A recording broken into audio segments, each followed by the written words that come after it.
أعوذ بالله من الشيطان الرجيم بسم الله الرحمن الرحيم الحمد لله رب العالمين الصلاة والسلام والتحية والإكرام سيدنا ومولانا ومحمد الثقلين جد الحسن والحسين بالقوس محمد اللهم صل على محمد وعلى الطيبين الطاهرين المعصومين المظلومين ولعنة الله على أعدائهم أجمعين من يومنا هذا إلى يوم الدين. أما بعد فقد قال رسول الله صلى الله عليه وآله وسلم يا علي أنت وشيتك هم الفائزون. اللهم صل على محمد. میں نے جس حدیث کو پڑھا ہے اس میں رسول نے فرمایا یا علی آپ اور آپ کے شیعہ کامیاب ہیں. جب ہم نے کامیابی کو دنیا کے اعتبار سے دیکھا تو ہم نے دیکھا کہ ہماری نظروں میں کامیابی جس کے پاس زیادہ پیسے ہیں، جس کے پاس اچھی گاڑی ہے، جو اچھا لباس پہنتا ہے، جو اچھا کھانا کھاتا ہے، جس کا گھر بہترین ہے، ہماری نظر میں وہ کامیابی ہے. مگر رسول نے کیا کہا یا علی آپ اور آپ کے شیعہ کامیاب ہیں. اور رسول ایک ایسی کامیابی کو بیان کرنا چاہتے ہیں کہ جو علی سے متصل ہے اور اس کے شیعوں سے متصل ہے. ضرور ایک راز چھپا ہے اس لفظ میں کہ رسول کہہ رہے یا علی آپ اور آپ کے شیعہ کامیاب ہے، یعنی آپ کے محب کامیاب ہے. مگر دیکھنا پڑے گا کہ علی کا شیعہ ہوتا کیسا ہے، علی کا شیعہ کون ہے، علی کے شیعہ میں کیا صفات ہونی چاہیے. تو ایک کتاب ہے معصوم اور معجزہ، اس میں ملتا ہے کہ جب رسول اس دنیا سے چلے گئے تو مسلمانوں نے ایک میٹنگ کی، اس میں یہ طے پایا کہ اب رسول چلے گئے، رسول ہمارے پاس دو چیزیں چھوڑ کر گئے ہیں، ایک سنت ایک قرآن. تو ایسا کیا جائے کہ جو قرآن ہے اس کو جمع کیا جائے. اب سب کو بلایا گیا، ہر کوئی کہہ رہا تھا کہ رسول نے میرے سامنے یہ آیت پڑھی ہے، رسول نے مجھے یہ آیت بتائی تھی، ہم نے رسول کی زبان سے یہ آیت سنی تھی. ایک ضعیف تھا کہ جو اٹھا اور اٹھنے کے بعد کہتا ہے کہ مجھے بھی ایک آیت یاد آ رہی ہے کہ جو میں نے رسول سے سنی تھی، مگر میں شک میں ہوں کہ یہ آیت صحیح ہے کہ نہیں. جب وہ کون سی کا ایک آیت ہے کہ خالق کائنات قرآن مجید میں ارشاد فرما رہا ہے بسم اللہ الرحمن الرحیم واسأل من ارسلنا من قبلک رسولنا، اے میرے حبیب سوال کرو ان نبیوں سے جنہیں میں نے تم سے پہلے نبی بنا کر بھیجا. میرے حبیب ان سے پوچھو تو صحیح کہ کیا شرط تھی کہ جو میں نے ان کو نبی بنایا. ہر کوئی کہہ رہا تھا کہ ہاں تم کہتے تو صحیح ہو. کیوں؟ اس لیے کہ ہم نے پوری زندگی رسول کے ساتھ گزاری ہے. نہ ہم نے آدم کو دیکھا، نہ ہم نے شیش کو دیکھا، نہ یعقوب کو دیکھا، نہ اسماعیل کو دیکھا، نہ ہود کو دیکھا، نہ یونس کو دیکھا، نہ الیاس کو دیکھا، نہ یوسف کو دیکھا، نہ موسیٰ کو دیکھا، نہ عیسیٰ کو دیکھا. ہم نے تو صرف محمد کو دیکھا ہے. ایسا کرتے ہیں کہ اس کو سائر میں رکھ دیتے ہیں. کیوں؟ اس لیے کہ ہماری زندگی میں کبھی یہ واقعہ پیش آیا ہی نہیں. ایسا کرتے ہیں اس کو نکال دیتے ہیں.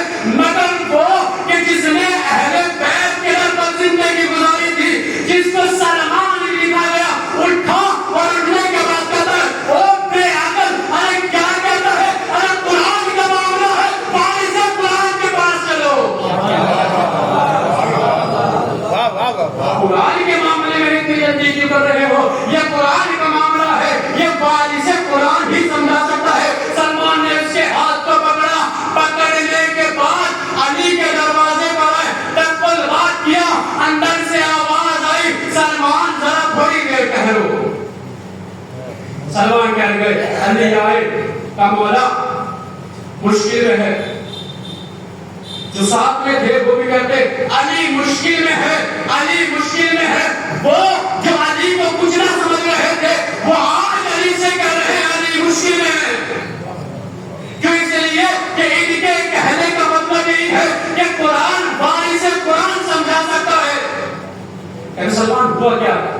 اب ایک آیت ہے جس میں میں اللہ کہہ رہا ہے کہ میرے حبیب سوال کرو ان نبیوں سے جنہیں ہم نے تم سے پہلے نبی بنا کر بھیجا، ان سے پوچھو تو صحیح کہ ان کو کس شرط پر نبوت دی گئی؟ تو مشکل کیا ہے کہ وہ یہ کہتے ہیں کہ ہم نے آدم کو نہیں دیکھا، ہم نے شیش کو نہیں دیکھا، ہم نے ابراہیم کو نہیں دیکھا، ہم نے یوسف کو نہیں دیکھا، ہم نے الیاس کو نہیں دیکھا، ہم نے تو صرف رسول کو دیکھا ہے، ہمارے سامنے یہ کبھی واقعہ پیش آئے نہیں۔ ہمیں یہ کہتے ہیں کہ ہاں تم صحیح کہہ رہے ہیں، یہ آیت زمین پر نازل نہیں ہوئی، یہ آیت مکے میں نازل نہیں ہوئی، یہ آیت مدینے میں نازل نہیں ہوئی، یہ آیت ہواؤں میں نازل نہیں ہوئی۔ حوالی بیان کرتے جا رہے، یہ بھی خوش ہوتے جا رہے، ان کو سمجھ آ رہا ہے کہ آج تو علی بھی ہماری طرف سے بول رہے ہیں، جو ہم کہہ رہے تھے علی بھی وہی کہہ رہے ہیں۔ اب علی کہتے ہیں کہ جب یہ آیت نازل ہوئی تمہاری سماعت وہاں تک نہیں پہنچ سکتی۔ آپ بتائیے کہ آیت نازل کہاں ہوئی؟ کہ جب اللہ نے اپنے حبیب کو معراج پر بلایا، تمام نبیوں کو اکٹھا کیا، مصلی بچھایا گیا، رسول سے کہا گیا اے میرے حبیب اب نماز پڑھاؤ۔ جب رسول نے نماز پڑھا لی، اللہ نے تمام نبیوں کو وہاں اکٹھا کیا ہوا ہے۔ اب اللہ نے جبرائیل کو بھیجا اور بھیجنے کے بعد کہا اے جبرائیل جاؤ جا کر میرے محمد سے کہو کہ ان نبیوں سے پوچھو کہ ذرا انہیں نبوت کیوں دی گئی۔ اب یہ کہتے ہیں کہ جب رسول نے اپنے چہرے کو آدم کی طرف کیا، شیش کی طرف کیا، ابراہیم کی طرف کیا، یحییٰ کی طرف کیا، زکریا کی طرف کیا، ہود کی طرف کیا، یونس کی طرف کیا، عیسیٰ کی طرف کیا، موسیٰ کی طرف کیا، اب رسول نے پوچھا ارے اللہ کا حکم ہے بتاؤ تمہیں نبوت کیوں عطا کی گئی؟ تو آدم بھی کہہ رہے تھے، موسیٰ بھی کہہ رہے تھے، عیسیٰ بھی کہہ رہے تھے، شیش بھی کہتے یا نبی اللہ ہم نے آپ کی رسالت اور علی کی ولایت کو قبول کیا۔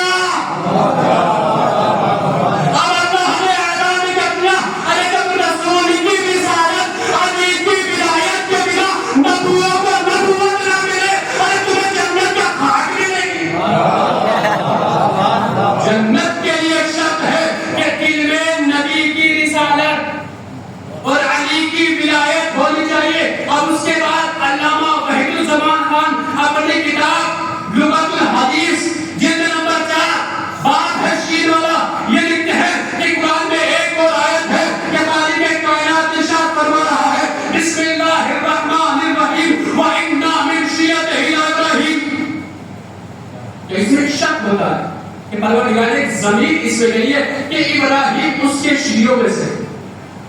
اب وحید الزمان خان اپنی کتاب میں لکھتے ہیں کہ جب نبی نے سب سے پوچھ لیا کہ تمہیں نبوت کیوں عطا کی گئی، اب اللہ نے نور کے منبر نصب کیے، رسولوں کو نبیوں کو وہاں بٹھایا، اور جب 5 اولو العزم پیغمبر ہے ان کے لیے ایک منبر الگ سے نصب کیا۔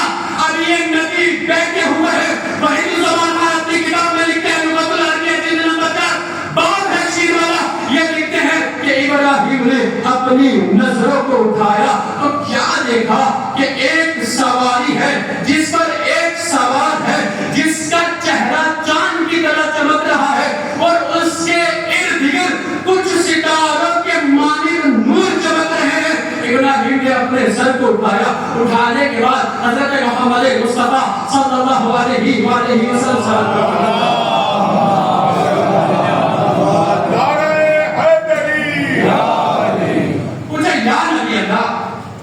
یہ جو آ رہا ہے جس کو ہم دیکھ رہے ہیں، جس کا چہرہ چاند کی طرح چمک رہا ہے، کیا کوئی نبی ہے؟ کیا نہیں؟ کوئی فرشتہ ہے؟ کیا نہیں؟ تو پھر کون ہے؟ تو رسول کہتے ہیں کہ یہ میرا بھائی علی ہے۔ کتنی خاموشی ساتھ محمد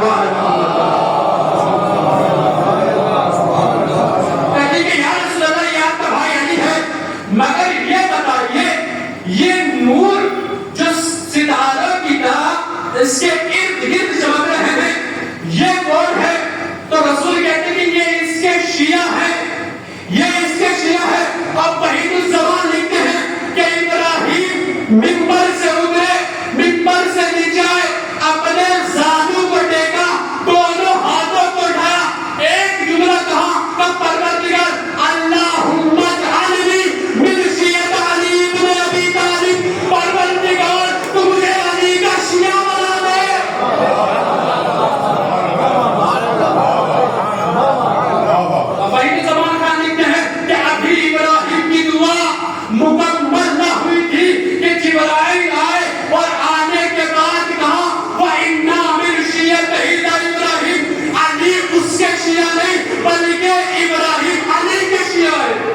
کہ تمہارا شک دور ہو گیا. اور اس کے بعد پھر روایت ملتی ہے جب رسول معراج سے لوٹ آئے, رسول نے کہا یعنی آپ اور آپ کی شیعہ کامیاب, مگر چوں کہہ رہے ہیں اللہ نے علی کو وہ فضیلت بخشی ہے, علی کے شیعہ کو وہ فضیلت بخشی ہے. اب پھر کیا کیا, رسول معراج سے آ گئے پر کوئی آنا تو رسول سے کچھ نہ کچھ پوچھ رہا تھا. اب وہ کہ جس نے علی کے در پر اپنی زندگی گزاری ہے اسے کچھ یاد سمجھا. میرا ایک سوال ہے, آپ بتائیے جب آپ معراج پر گئے تھے آپ نے ایسی چیز کیا دیکھی جو ابھی تک کسی سے بیان نہ کی؟ کہ سلمان میں نے ایک چیز دیکھی ہے مگر ایک شرط ہے. کہ رسول اللہ کیا ہے؟ کسی سے بتاؤ گے نہیں. سلمان کسی سے بتاؤ گے نہیں؟ کہ یا رسول اللہ میں آپ سے وعدہ کرتا ہوں کسی کو نہیں بتاؤں گا. کہ سلمان قریب آؤ. سلمان قریب پوچھے گا سلمان جب میں جہنم کے سامنے سے گزر رہا تھا تو میں نے دیکھا کہ جہنم کے دروازے پر ایک جملہ لکھا ہوا تھا, اس پر لکھا ہوا تھا کہ اگر علی کے دشمن نہ ہوتے تو خدا جہنم کو نہ بناتا. سلمان سے بڑا محب جس کے رسول نے فرمایا کہ سلمان میرے اہل بیت سے, جس نے علی کے ساتھ پوری زندگی گزاری ہے. اب علی کے فضائل ہیں, رسول سے وعدہ کیا ہے کہ کسی سے بیان نہیں کروں گا, مگر علی کے فضائل چھپتے نہیں ہیں. اب سلمان پریشان ہے, کرے تو کیا کرے, کرے تو کیا کرے. اب سلمان صحرا میں چل دیے. جب صحرا میں پہنچے تو کیا دیکھا کہ ایک کنواں ہے جو اجڑا ہوا ہے, جس پہ جانے لگے ہوئے سوکھا ہوا. سلمان نے اپنے سر کو آگے کیا, کنویں سے مخاطب ہوئے اور کہا اے کنویں تجھے معلوم ہے آج میں نے اپنے مولا کی ایک فضیلت سنی ہے, کیا تو سننا چاہے گا؟ اب سلمان کہتے تو وہ نہیں سکتا, مگر سلمان بولے گا. سلمان کہتے کہ میں نے سنا رسول نے کہا کہ اگر علی کے دشمن نہ ہوتے تو خدا جہنم کو نہ بناتا. اب سلمان کا خیال نہیں تھا کہ اس میں کچھ ہے نہیں, کوئی سننے والا نہیں ہے. سلمان کہہ کر پلٹ گئے. اب تاریخ میں تو یہی لکھا کہ یہ کنواں جو سوکھا ہوا تھا اس میں سے ایک شجر نمودار ہوا, اس کے ہر پتے پر لکھا ہوا تھا اگر علی کے دشمن نہ ہوتے تو اللہ جہنم کو نہ بناتا. ایک آندھی چلی, پتے نکلے, ہر کوئی پر رہا تھا, حیران ہو رہا تھا. رسول کی خدمت میں پہنچے, یا رسول اللہ دیکھیں کیا لکھا ہوا ہے. رسول کوئی جواب نہیں دیتے کہ سلمان کو بلاؤ.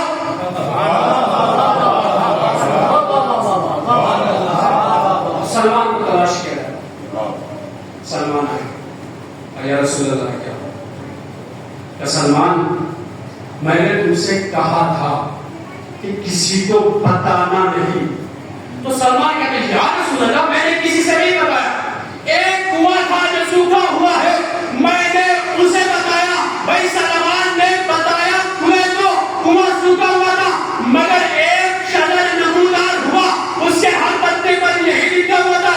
لکھا کیا تھا؟ علی کے فضائل. بس اللہ نے بتا دیا کہ دنیا والوں علی کے فضائل کو جتنا چھپاؤ گے میں آشکار کرتا چلا جاؤں گا. نعمت ہے جو پروردگار آشکار کرتا ہے. اسی لیے رسول نے فرمایا آپ اور آپ کے شیعہ یعنی کامیابی آپ کے شیعوں میں, مگر ہمیں ایسا ہونا چاہیے کہ علی بھی کہے کہ یہ میرا شیعہ ہے, رسول بھی کہے کہ یہ ہمارے نزدیک ہے. ویسے ہی یہ مجلس آپ نے کتنے دن مسلسل کی ہے. ایک روایت ملتی ہے امام علیہ السلام سے, ایک سوال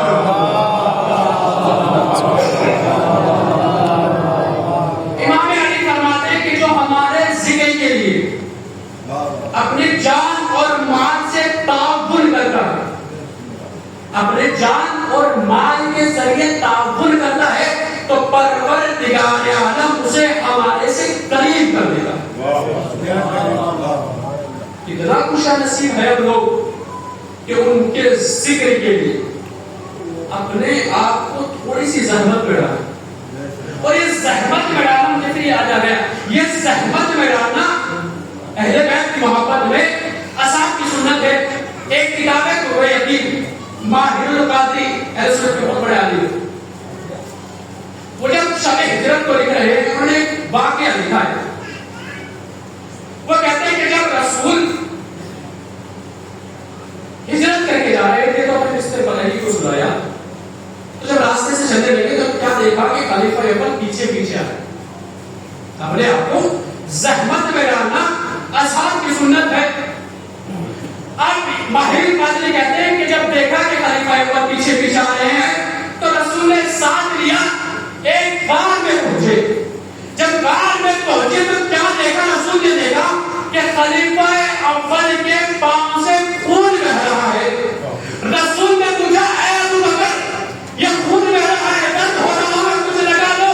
تو خلیفہ اول کہتے ہیں یا رسول اللہ یہ زخم میں نے آپ کی محبت میں برداشت کیا ہے. یا رسول اللہ یہ درد یہ زخم آپ کی محبت میں برداشت کیا ہے. اس کے بعد ماہر قادری لکھتے ہیں کہ جب رسول پلٹ کر آئے تو کیا دیکھا کہ علی کے بدن پر زخم ہے. علی سے پوچھا علی یہ زخم کیسے لگے, کہ لوگوں کو زخم لگے. پھر سوال کیا علی تم نے اپنا تحفظ کیوں نہیں کیا, تو علی نے کہتے ہیں یا رسول اللہ یہ زخم یہ مشکلیں آپ کی محبت میں برداشت ہے. بھائی عجیب لوگ ہیں, ارے صحابہ کو مان رہے ہیں, صحابہ کی نہیں باتیں. حضرت ابو بکر بھی کہے یا رسول اللہ آپ کی محبت میں زخموں کو برداشت کیا. علی بھی کہہ رہے ہیں یا رسول اللہ آپ کی محبت میں زخموں کو برداشت کیا. اب ماہر قادری نے لکھا کہ علی نے اور خلیفہ اول نے جو زخموں کو برداشت کیا تھا وہ عبادت ہے. اب عجیب بات ہے, رسول کی محبت میں زحمت اٹھایا جائے تو عبادت, اور حسین کی محبت میں واہ واہ بے شک.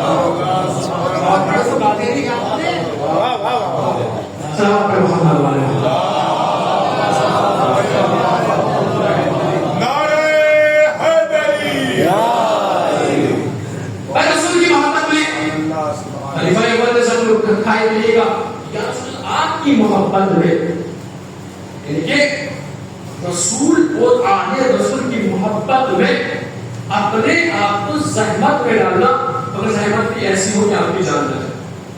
ایک اور سلام کرو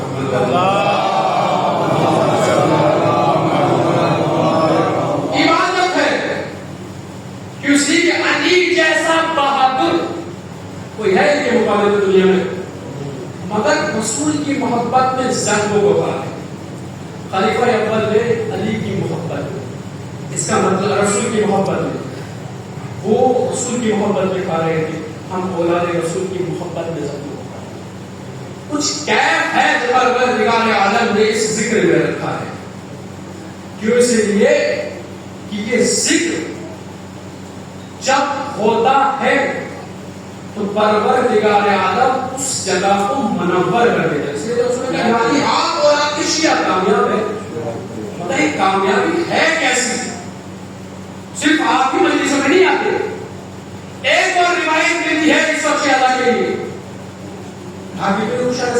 اس پر بتانے کے بعد, اس لیے ہم نے فرمایا کہ پروردگار جب ہمارے محبت میں کوئی مشکلوں کو برداشت کرتا ہے جان اور مال کے ذریعے اسے ہمارے سے قریب کر دیتا ہے. ہم روایت ملتی ہے کہ جب بھی مجلس امام حسین ہوتی ہے تو پروردگار عالم اس جگہ کو منور کر دیتا ہے, روشن کر دیتا ہے, اور فرشتے اس جگہ کو دیکھتے ہیں.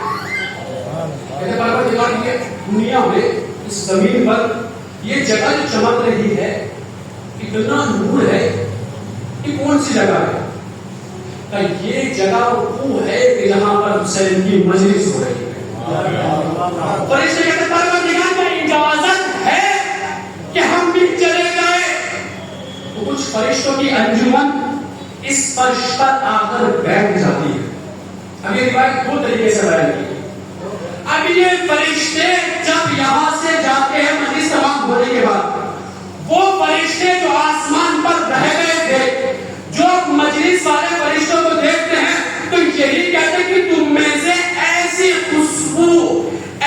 ایسی خوشبو محسوس ہو رہی ہے کہ ہم نے کبھی محسوس نہیں کی. بتاؤ کہ کہاں سے ہے؟ یہ کہتے ہیں کہ مجلس حسین سے کرا رہے ہیں. مجلس کیف دیکھے گا کہ مجلس میں آنے کے بعد ملتے ہیں. وہ جو رہ گئے تھے ابھی دو طریقے سے تھے. وہ جو رہ گئے تھے وہ کہتے کہ چلو ہمیں بھی لے چلو. اب یہ جو گئے ہیں یہ کہتے اب جا کر کرو گے کیا؟ اب تو مجلس تمام ہو گئی. وہ فرشتے جو رہ گئے تھے وہ کہتے کہ مجلس بھی تو تمام ہو گئی. ارے جہاں عزادار بیٹھے ہوئے تھے ان کے قدموں کی خاک تو اٹھائیں گے, اپنی پلکوں پر ملیں گے. جو شرف تمہیں ملا ہے وہ ہمیں مل جائے. اتنا بلند ہے یہ ذکر. اب دوسرا جملہ جس روایت کا ملتا ہے وہ کس طریقے سے جب یہ کہتے ہیں کہ مجلس تو تمام ہو گئی, یہ تبرک جو ہم کھاتے ہیں یہ شفا ہے, پروردگار نے اس میں نجات رکھی ہے, یہ اہل بیت کا صدقہ ہے, یہ ان کا کرم ہے کہ اس نے ہمیں اس قابل بنایا ہے کہ ہم اس تبرک کو کھا لیں. لوگ شفا کے لیے دروازہ کھٹکتے پھر رہے. آج دیکھو کتنی قطاریں لگی ہوئی ہے, مگر ہماری قسمت پروردگار نے کتنی اچھی لکھی ہے کہ ہماری قسمت میں علی کا ذکر بھی رکھا ہے اور ان کا صدقہ تبرک بھی رکھا ہے. ابھی جو مجلس سے کہتے ہیں یہ کہہ رہے ہیں کہ مجلس تو تمام ہو گئی. وہ فرشتے جو جنت میں رہ گئے تھے وہ کہتے ہیں کہ مجلس تمام ہوئی ہے مگر وہ تبرک جو تم نے کھایا ہے, ارے عزاداروں نے بھی کھایا ہوگا, کسی کے ہاتھوں سے گرا ہوگا, ہم اس کو اٹھائیں گے, اپنی پلکوں پر ملیں گے. جو شرف تمہیں ملا وہ ہمیں مل جائے.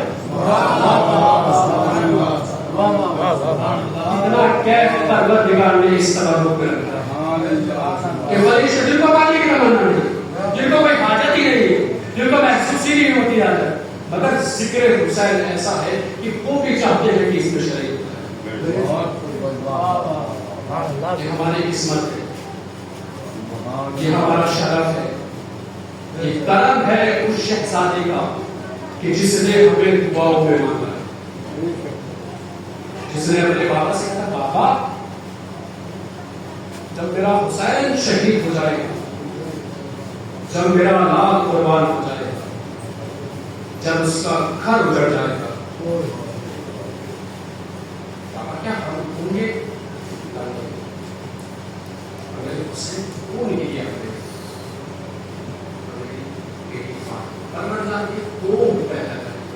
ایک ایسے عزادار کی مجلس ہے کہ جس نے اپنی زندگی کو ذکر اہل بیت میں صرف کیا, ذکر اہل بیت میں گزارا. بابا میرے حسین پر کوئی نہیں کرے گا, کب میری لاڈلی فاطمہ خدا ایک قوم پیدا کرے گا کہ جس کے جوان تیرے جوان کا ماتم کریں گے, جس کے بوڑھے تیرے بوڑھوں کا ماتم کریں گے, جس کے بچے تیرے بچوں کا ماتم کیے. ارباب اعظم آپ نے 1 مہینے سے بھی زیادہ ہو گیا یہ مصیبتیں سنی ہے کہ کیا کی. پروردگار اس کا اجر آپ کو دے. میں بھی چاہتا ہوں آپ کے سامنے کہ جب ہم سنتے ہائے حسین, جیسے ہی لبوں سے کربلا نکلتی ہے تو آنکھوں سے اشک جاری ہوتا ہے. کیوں؟ اس لیے کہ حسین اتنا غریب ہو گیا تھا کہ جب عصر کا وقت آیا اب حسین ٹیلے پر پہنچے اور پہنچنے کے بعد کہتے حل من ناصر ینصرنی, ہے کوئی جو میری مدد کرے. ہائے زہرا کا لال آج اتنا غریب ہو گیا, کوئی حسین کی مدد کرنے والا نہیں ہے, کوئی حسین کا ناصر نہیں ہے. اور قوم اللہ اب حسین کے پاس نہ قبر ہے نہ قاسم ہے نہ محمد ہے, ارے نہ عباس ہے, حتیٰ کہ یہ ہے کہ علی اصغر بھی باقی نہیں ہے. ارے قوم اللہ, ارے آپ نے حسین کا ماتم کیا ہے. کون حسین؟ اور فضا سے کہتا ہے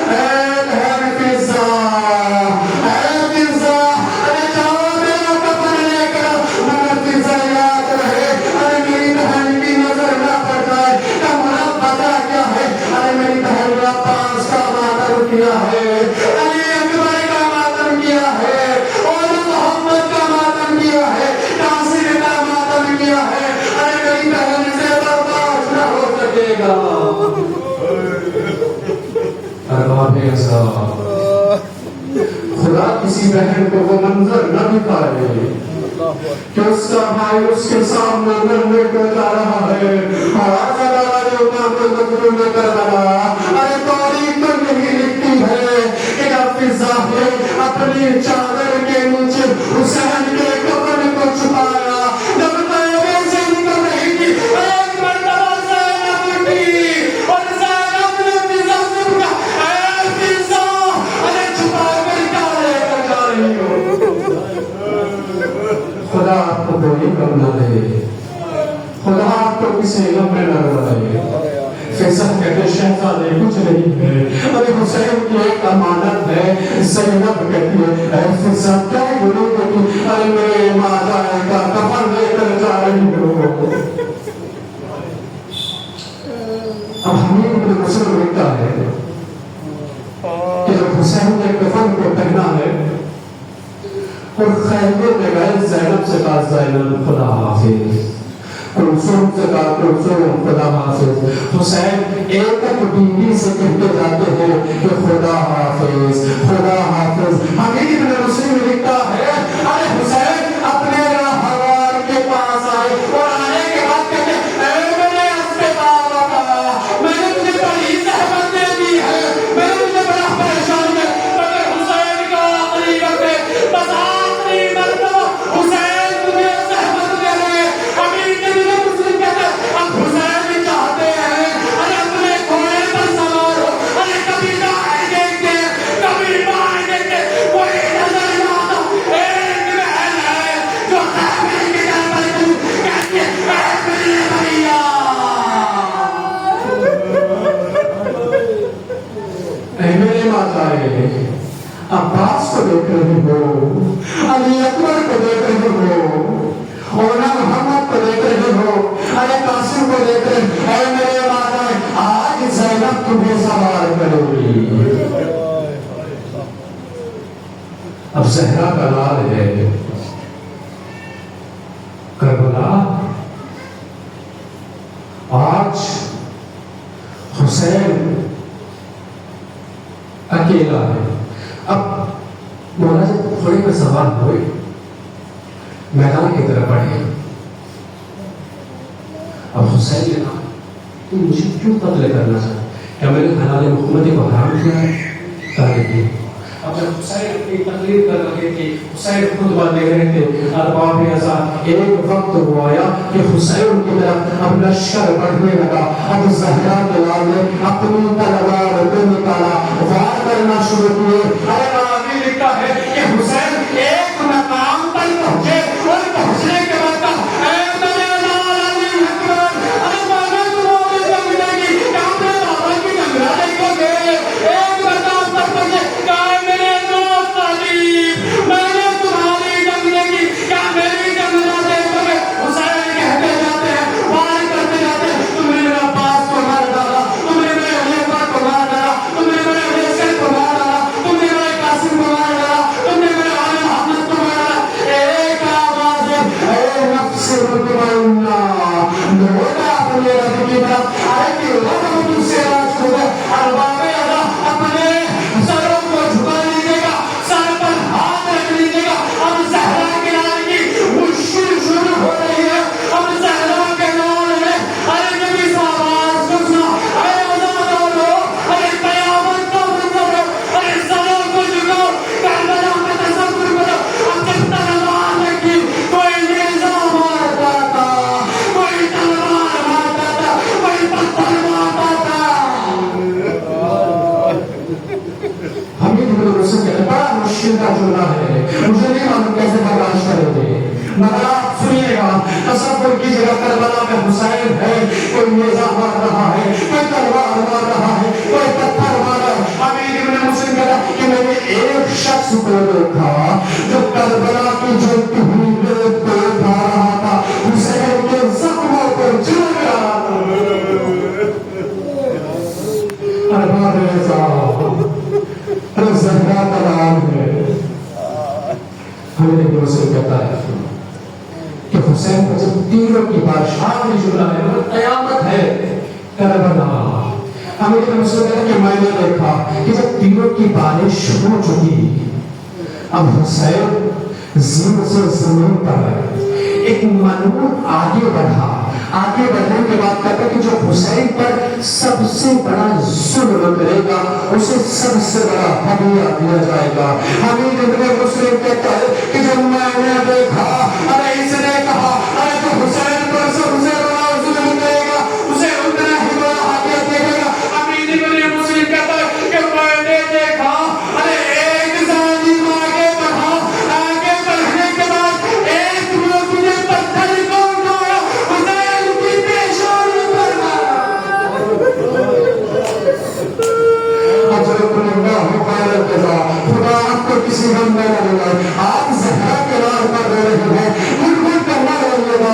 اس لیے ارے زینب نے بڑا انتظار کیا ہے حسین پر رونے کے لیے، کلثوم نے بڑا انتظار کیا ہے حسین پر رونے کے لیے. آپ کے ہاتھ کھولے ہوئے ہیں، کوئی تماچے مارنے والا نہیں ہے، کوئی نیزہ مارنے والا نہیں ہے، کوئی ڈانسے مارنے والا نہیں ہے. حمید ابن مسلم کہتا ہے کہ میں نے دیکھا ایک ظالم آگے بڑھا، اس نے حسین کے ہاتھ کے پکڑا. ہماری عادت ہوتی ہے ہم اپنی انگشتی کو ایسے نکالتے ہیں، مگر حسین کی انگلی کو پکڑا، اپنے خنجر کو نکالا.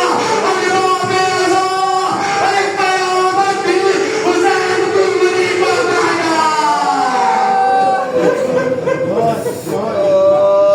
مگر اب گھر والوں کہ جس نے اعلان کیا تھا کہ حسین پر سب سے بڑا ظلم کرے گا اس کو سب سے بڑا انعام دیا جائے گا. اب اس نے اپنے خنجر کو نکالا، پتھر پر مارتا جا رہا ہے، خنجر کو نکال کر پتھر پر مارتا جا رہا ہے، حسین کے قریب بڑھ رہا ہے. اب راوی لکھتا ہے کہ جب وہ ظالم حسین کے قریب بڑھ رہا تھا، ایک بہن تھی جو دیکھ رہی تھی. جب حسین نے دیکھا، ہائے میری بہن مظلوم، ارے دیکھ رہی ہے.